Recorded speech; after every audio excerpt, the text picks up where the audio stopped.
Hello. Hi, Hi, Cheryl. Joe. Lovely to see Hiya. you this morning. So I'm really happy that you're agreeing to be one of my experts in my group. It's going to help lots of ladies having lots of different experts in there. So without further ado, let everyone know your name and what it is you'll do and how you'll be able to help them. Yeah. So thanks, Joe. It's a real privilege to be here to be an expert in your group. So my name is Cheryl Corbett. So I'm a nutrition coach. That means that I help people on to a more balanced and have a more healthy approach towards their nutrition. I'm 49 this year. And so what I tend to focus on is helping people get their mindset right about their nutrition, as opposed to telling people to eat X, Y, and Z. So I like to tap into the mindset element, because I think majority of us, we're kind of aware of what we need to be doing, but for some reason we've got habits in place that stop us from doing that. So I like to do a lot of work on that end, as opposed to telling you to eat so many calories per day and get your protein in. Yeah, that's true. That is, because I quite often say to the ladies, Mediterranean diet, eat lots of colourful veg and make sure you get all your protein. But yeah, if you're not in the right mindset, you can say that till the cows come home, can't you? Yeah, To tackle the mindset, I think, is the perfect way to go about people making those changes in the nutrition. So it is. Yeah. how did you get into nutrition? Tell us your story. So a little bit about me. So I've always had a real keen interest in health and fitness, but not necessarily in the right way. For the majority of my life, I have struggled in one way or another. I've had a really unhealthy relationship with food. And to look at me, I'm not overweight, so people don't think that you struggle, and I do struggle. And even with my education and my qualification, I still struggle, because it's a constant work in progress. So I digress. In a way, So over the years, so as a child, I was extremely fussy, and I still am, but I've been able to overcome that. So that fussiness led me into eating in a really unhealthy way, too much of the wrong thing, and I did pile on quite a bit of weight. To lose that weight, I lost the weight in a really unhealthy way by not eating very much. Now, I didn't have an eating disorder, but definitely a very unhealthy approach.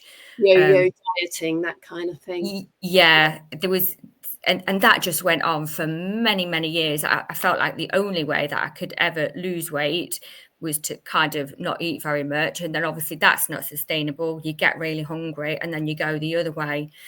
So yeah, a few years ago, I would probably say in the last 3 to 4 years, I've kind of thought, right, enough's enough.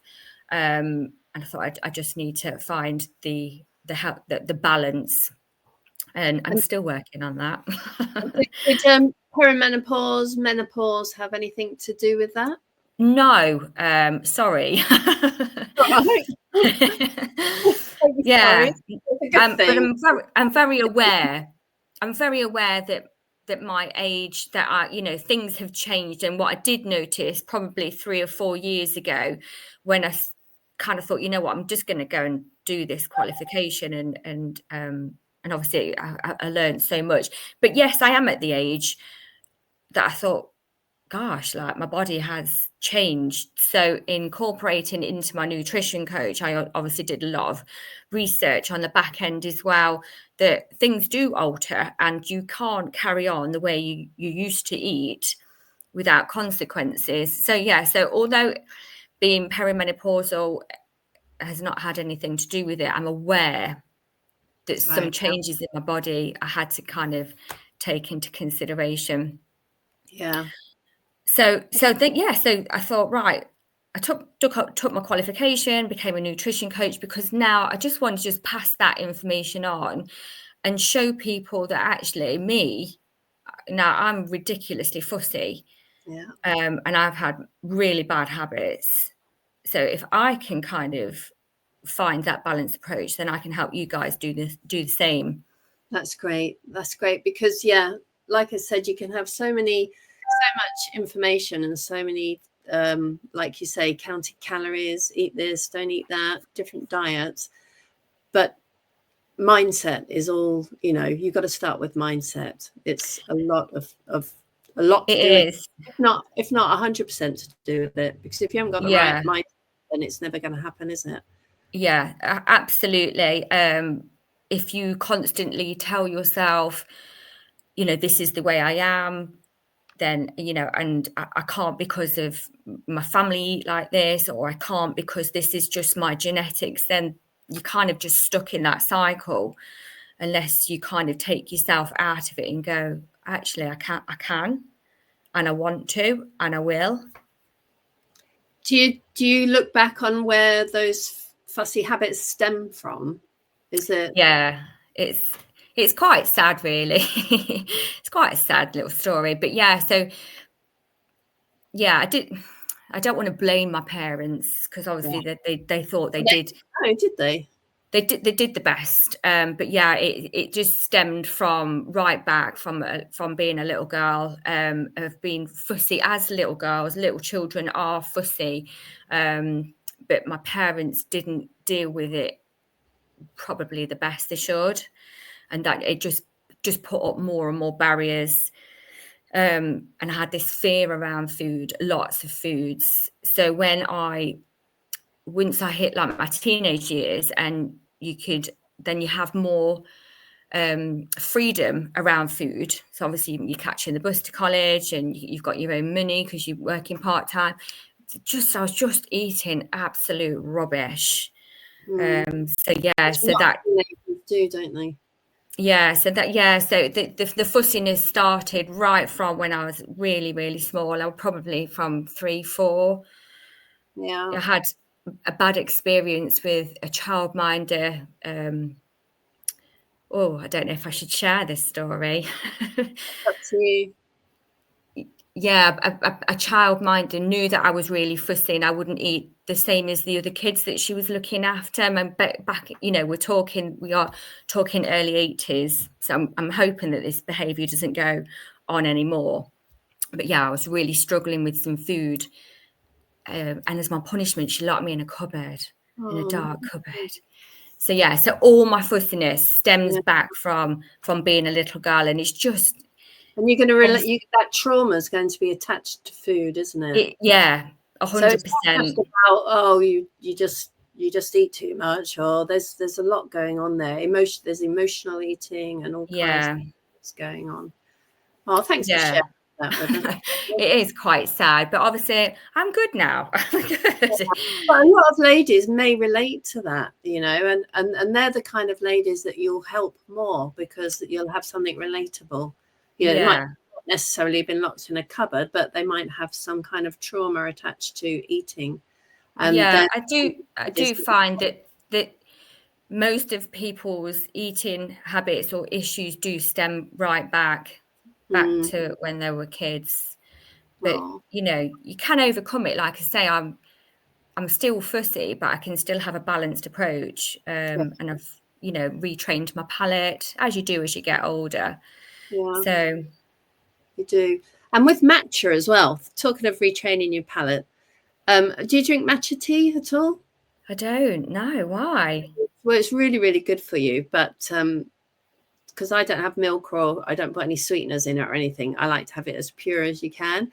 And when you take your first sip, oh my God, it's awful. I think my husband has come home with this powder before, and I was like, that is absolutely disgusting. It is disgusting. But when you say about training your palate, I actually now really enjoy it. You can. And I have the memory of going, oh my God, how can anyone drink this? But now so that's a prime example of your palate changes. You've just got to keep going, haven't you? Yeah, absolutely. So I don't want the ladies to think that I'm here to kind of dig up their past or, you know, make them feel uncomfortable. But I don't like, I like to keep it as simple as possible. So yeah. I like it when people can kind of make their own choices around food, but I get that they just get so overwhelmed of what they should be eating or how much they should be eating, or so I like to help them get structure, just a structure. I think most of us fall out of this structure of eating. We tend to just eat as and when, quite haphazardly, eat unnecessarily. And it's just giving them that structure back, but without making it complicated and not making them feel like they're restricted and on a diet. I like them to eventually come to the place where it's just life. This is just me. It becomes a way of life, the way they shop, the way they store their cupboards, the way they it's just them. It's not, I'm not doing it for the next 6 months. I'm not doing it because I've got a holiday coming up in June. It's just, this is how I eat. Yeah. Lifestyle. Brilliant. Yeah. I think you're going to help lots and lots of women. So I'm really I hope so. Okay, lovely. I'll leave it there. I'll let you get on with your day. Thank you very much for giving me your time. No problem. It's been my pleasure. And I'll get this posted in the group and onto my YouTube channel within the next few days. I'm going to put one expert a day within the group. Excellent. Thanks, Jo. Okay, take care. You too, my love. Bye-bye. Bye.